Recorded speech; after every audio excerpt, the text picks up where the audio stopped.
پاکستان ایک ایسا ملک ہے جہاں ہر سال خوابوں کے ساتھ لاکھوں بچے پیدا ہوتے ہیں، لیکن افسوس ان میں سے لاکھوں بچے ایسے ہیں جو اپنی ذہنی اور جسمانی نشو و نما پوری نہیں کر پاتے۔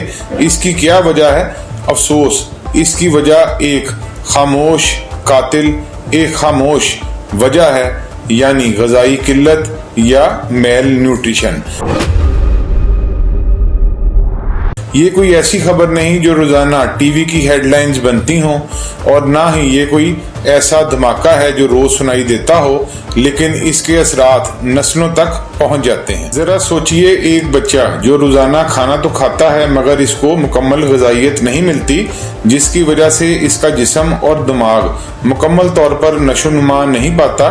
یہی صورتحال اتنی خطرناک ہو چکی ہے۔ مختلف قومی و بین الاقوامی سرویز کے مطابق پاکستان میں ہر 4 میں سے ایک بچہ غذائی قلت یعنی سٹننگ کا شکار ہے، اور مختلف اندازوں کے مطابق پاکستان میں 1 کروڑ بچے غذائی قلت کا شکار ہیں۔ یہ صرف صحت کا مسئلہ نہیں، یہ تعلیم، معیشت اور ملک کے ہر معاملات زندگی کا مسئلہ ہے، کیونکہ غذائی قلت کے شکار بچے اپنی تعلیم کو صحیح معنوں میں برقرار نہیں رکھ پاتے، اور اسی طرح وہ بڑے ہو کر معاشی طور پر اپنا کردار ادا نہیں کر پاتے۔ لیکن اصل سوال یہ ہے کہ سب سے زیادہ متاثرہ صوبہ کون سا ہے؟ جواب ہے سندھ۔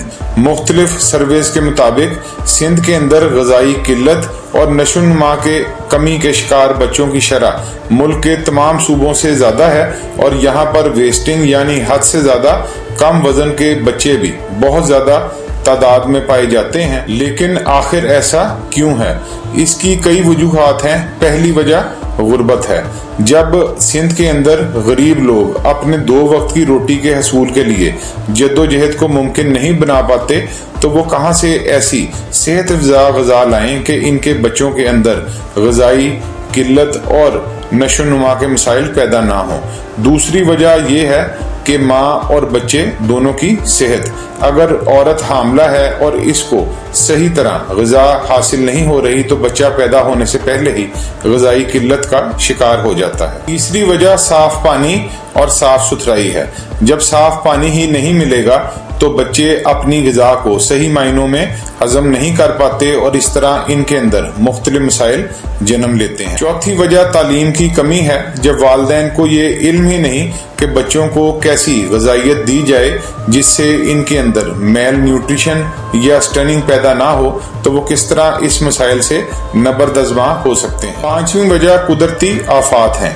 سیلاب، خشک سالی اور مختلف موسمیاتی تبدیلیوں کی وجہ سے سندھ اور بلوچستان میں غذائی قلت بہت زیادہ بڑھ گئی ہے، اور اس کی وجہ سے مختلف مسائل سامنے آ رہے ہیں۔ اور یہی وہ لمحہ ہے جہاں یہ مسئلہ صحت کا نہیں رہتا بلکہ قوم کے اور قومی مستقبل کا بن جاتا ہے، کیونکہ ایک کمزور انسان، ایک کمزور نسل کسی طور پر بھی ملک اور معاشرے کو ترقی نہیں دے سکتی۔ لیکن امید ابھی باقی ہے۔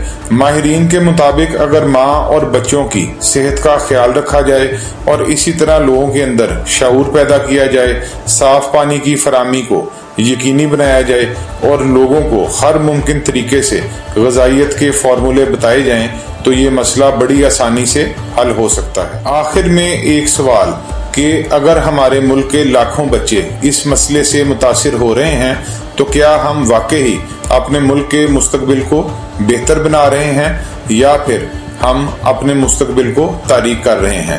یقین مانیے، اگر اس مسئلے کو حل کیا جائے تو ہم اپنے ملک کے مستقبل اور ملک کی تقدیر کو بدل سکتے ہیں۔